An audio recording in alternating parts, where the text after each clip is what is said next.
गुपकार ने एक white paper जारी किया है जिसमें उस दलाल को चैलेंज किया गया जिनकी बुनियाद पर दफा 370 को खत्म किया गया है। गुपकार का कहना है कि वो इस व्हाइट पेपर को मुल्क के सियासी लीडरों के सामने रखेंगे और मरकजी हुकूमत के जरिए जो वहम पैदा किया गया है इसका मुकाबला करेंगे। श्रीनगर में मीडिया से बात करते हुए गुपकार के तर्जुमान यूसुफ तारिगामी ने कहा कि बीजेपी की मरकजी हुकूमत ने न सिर्फ दफा 370 का खात्मा किया है बल्कि जम्मू कश्मीर की मईशत को भी तबाह कर दिया है। उन्होंने कहा कि हुकूमत नौकरियों और सरमायाकारी पर झूठ बोल रही है। ये 370 है जिससे ये रिश्ता बना, और अगर सेपरेटिज्म अगर कहीं पर एलिनेशन पैदा हुई वो इस वजह से पैदा हुई because of the erosion of those promises.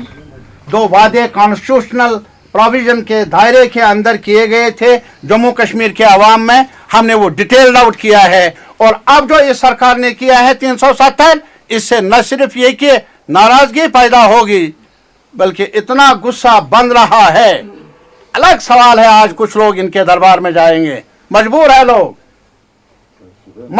लोग इस दरबार के साथ थानेदार साहब के सामने जाने के लिए। हमें कोई गिला नहीं, लेकिन गलतफहमी में है। जब कभी नाराजगी फूट पड़ती है, साला बन जाता है, तो तिनकों का सहारा किसी को मिले वो होता नहीं। जो जॉब का सवाल है, करप्शन का सवाल है, अभी कह रहे थे हमारे दोस्त, अरे कहाँ देखा था आपने कि कोई नौजवान मरे, उसकी लाश उसके वालिदैन को ना मिले। ये आज तक इट इज अनप्रेसिडेंटेड। कब्रिस्तान के साथ भी आपका झगड़ा, लाश के साथ भी आपका झगड़ा, ये सब बातें हमने इसमें दर्ज की है कि जो ये नया कश्मीर का नैरेटिव ये बिल्ड कर रहे हैं, ये नया कश्मीर नहीं बल्कि जो भी कश्मीर है उसको तबाह करने का agenda. See, these are cosmetic changes. Does it really change the whole concept of this? I think the Delimitation Commission basically has worked in favor of BJP, thinking that they could have maximum numbers of seats in the assembly, so that they will be able to pass the resolution in the assembly that what they did on the 5th of August has been accepted by the Assembly of Jammu and Kashmir, and therefore if it goes to the Supreme Court again, and I am sure Government of India will take it then to Supreme Court, and they will say, well, final, it is all done. That is what their aim is. Well, we'll fight the election, there's no doubt. We're not going to run away from it. हदबंदी commission के मुसव्वदे की तजवीज में तब्दीलियों के बारे में एक सवाल का जवाब देते हुए गुपकार के सदर डॉक्टर फारूक अब्दुल्ला ने तब्दीलियों को कॉस्मेटिक तब्दीलियां करार देते हुए मुस्तरद कर दिया। जब पूछा गया कि क्या गुपकार मिलकर इलेक्शन लड़ेगी तो डॉक्टर फारूक अब्दुल्ला ने कहा कि इसका फैसला बाद में किया जाएगा।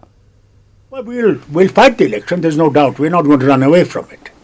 But these are things which pain us. Together in the election. Look, you are already jumping miles forward.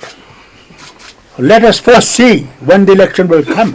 We'll sit down and then we will see how we can get on, because there will be many others who will join us at that time.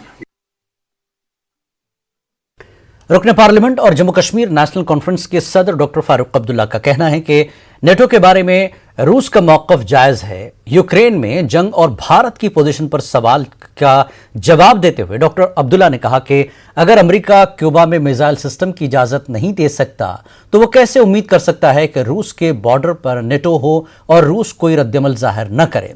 उन्होंने कहा कि Ukraine को तनहा छोड़ दिया गया है और दुनिया को ये समझ लेना चाहिए कि ये जंग सब पर असरअंदाज होने वाली है। Russia has also its own claim. They don't want NATO around them because they think that it affects their sovereignty. So it's for the world to realize their problem also. As I think the president of Russia has said, how would America feel if missiles are put as before in Cuba? What I would say, what Government of India, if I had to be there, I would have said that what has been done, both sides, NATO should have also not come into it, Russia would not have moved in.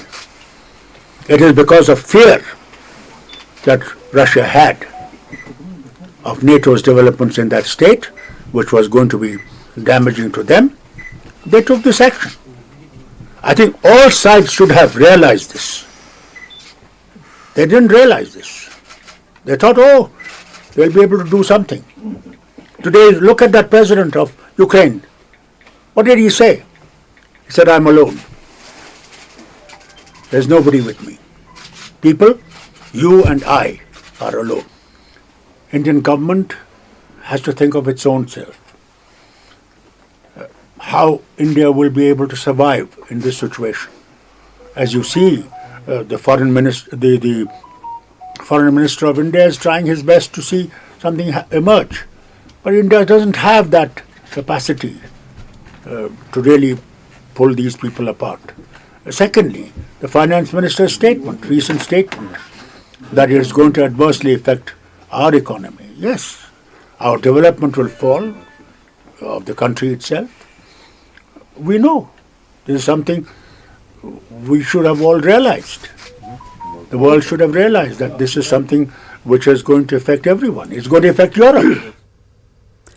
Assembly और पार्लिमानी नशिस्तों की असरनो हदबंदी के लिए कायम हदबंदी commission ने कुछ नई सिफारिशात पेश की हैं।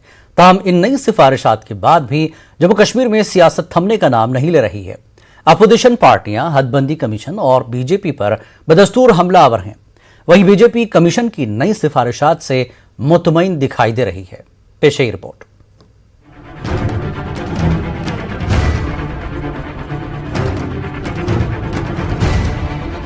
चंद रोज पहले जब हदबंदी कमीशन ने अपनी पहली रिपोर्ट पेश की थी तो जम्मू कश्मीर में एक सियासी तूफान देखने को मिला, क्योंकि बेशतर अपोजिशन पार्टियां हदबंदी कमीशन की इस रिपोर्ट पर नाराज दिखाई दी। यहां तक कि बीजेपी ने भी खुलेआम इस रिपोर्ट की कुछ सिफारिशात पर एतराज जाहिर किया था। अब दोबारा हदबंदी कमीशन ने नई सिफारिशात पेश की हैं, जो कि 5 एसोसिएट मेंबरान के सामने रखी गई हैं। कुछ नई सिफारिशात ये हैं। पुंछ असेंबली हलके को दोबारा आम जुमरे की सीट में रखा गया है, जबकि राजौरी हलके को रिजर्व जुमरे में रखने की सिफारिश पेश की गई है। जम्मू के सुचेतगढ़ असेंबली हलके को पहले जहां खत्म ही कर दिया गया था, वहीं अब इसे दोबारा असेंबली हलका बहाल करने की सिफारिश पेश की गई है। लेकिन इस हलके को दर्ज फहरिस्तात के लिए रिजर्व किया गया है। श्रीनगर के हबाकदल असेंबली हलके को दोबारा बहाल करने की सिफारिश की गई है और किश्तवाड़ के मुगल मैदान असेंबली हलके को दोबारा पुराना अंद्रवाल हलका नाम देने की सिफारिश की गई है। कमीशन ने कई असेंबली हलकों की हदबंदी की अपनी पहली सिफारिश को बदलकर दोबारा उनके हुदूद में बदलाव की सिफारिश पेश की है। आरएसपुरा असेंबली हलके को जम्मू साउथ के साथ जोड़ने की सिफारिश की गई है, जबकि कोर्ट सर्किल को जम्मू नॉर्थ के साथ मिलाने की सिफारिश पेश की गई है। संगदान इलाके को बानेहाल असेंबली हलके के साथ जोड़ने की भी सिफारिश की गई है। इन नई तजावीज पर भी अपोजिशन पार्टियां मुतमईन नहीं दिखाई दे रही हैं। I think the Delimitation Commission basically has worked in favor of BJP, thinking that they could have maximum numbers of seats in the assembly, so that they will be able to pass the resolution in the assembly that what they did on the 5th of August has been accepted by the assembly of Jammu and Kashmir, and therefore if it goes to the Supreme Court again, and I am sure Government of India will take it then to Supreme Court, and they will say, well, final, it is all done.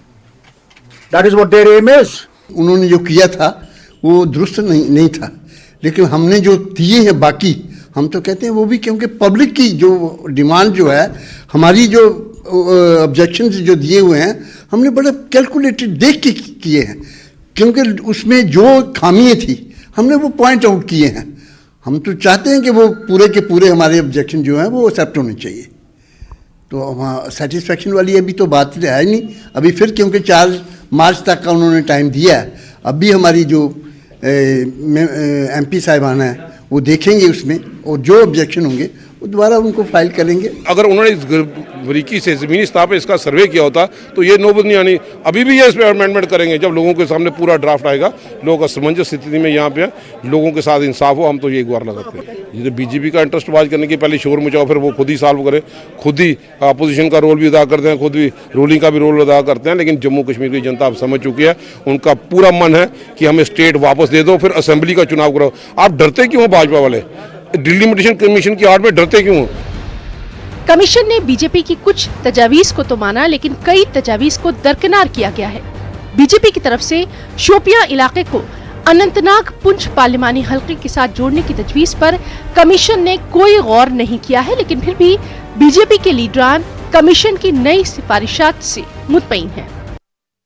और लोगों की जो इच्छाएं थी किसी constituency का नाम बदलना, कुछ एरियाज़ का, उसमें द्वारा री एक्सरसाइज करके उन्होंने इसको ठीक किया। एनसी ने जिस प्रकार से लोगों को 2026 तक एक इस प्रकार का कानून बना दिया था कि डिलिमिटेशन नहीं हो सकती, ये लोगों के साथ जाती थी। और पहले भी अगर सही मायने में सोचें तो गांधीनगर की कॉन्स्टिट्यूंसी 2 लाख की हो और उधर 16,000 20,000 इस प्रकार की कॉन्स्टिट्यूंसी हो, ये निश्चय ही हमारे साथ अन्याय था।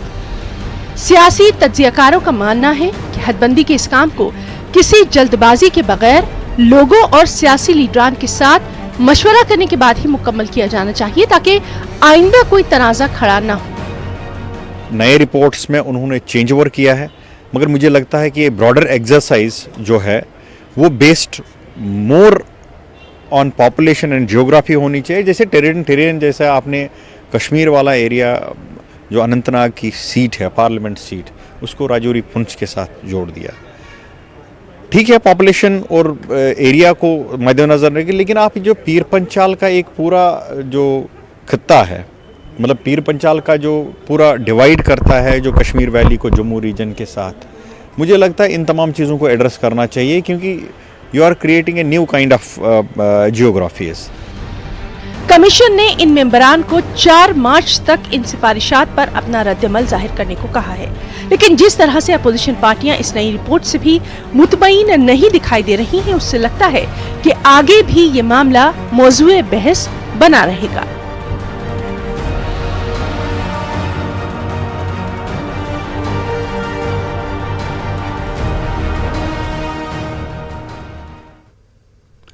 नेशनल कॉन्फ्रेंस के जिला सदर अनंतनाग व साबिक रुकन असम्बली अल्ताफ अहमद कुल्लू ने कहा कि हदबंदी से जम्मू कश्मीर की इलाकाई सियासत पर हरगिज असर नहीं पड़ेगा, क्योंकि यहाँ के लोगों को ही जम्मू कश्मीर का फैसला करना होगा। पहलगाम में पार्टी कारकुनों के एक इजलास से खिताब के बाद अल्ताफ कुल्लू ने इन बातों का इजहार किया। उनके हमरा एडवोकेट रियाज खान, पीरजादा, मुशर्रफ, मोहम्मद यूसुफ गोरसी व दीगर लीडरान ने भी खिताब किया। BDC चेयरमैन दक्षिणपुरा बशीर अहमद पठान व दीगर सियासी कारकुनों ने इस मौके पर NC में शमूलियत इख्तियार कर ली। अल्ताफ कुल्लू ने कारकुनों को पार्टी की मजबूती के लिए जमीनी सतह पर काम करने की तलकीन की। आपको ये कहा कि पहले डिलिमिटेशन को हम we totally reject this delimitation commission. अब आप ये कहते हैं कि असरअंदाज नहीं हो सकता, क्यों होगा? किस बात को लेके? फैसला लोगों को करना है, तो इंशाल्लाह रहमान मैंने उस बात का जवाब दिया। लोग वक्त आने पे फैसला करेंगे कि यहाँ के लोगों को, इनको यूपी में वोट नहीं डालना है, यहाँ के लोगों को जम्मू कश्मीर में ही वोट डालना है। इंशाल्लाह रहमान वो यहाँ अपना फैसला खुद करेंगे। वक्त एक ब्रेक के बाद फिर लौटेंगे।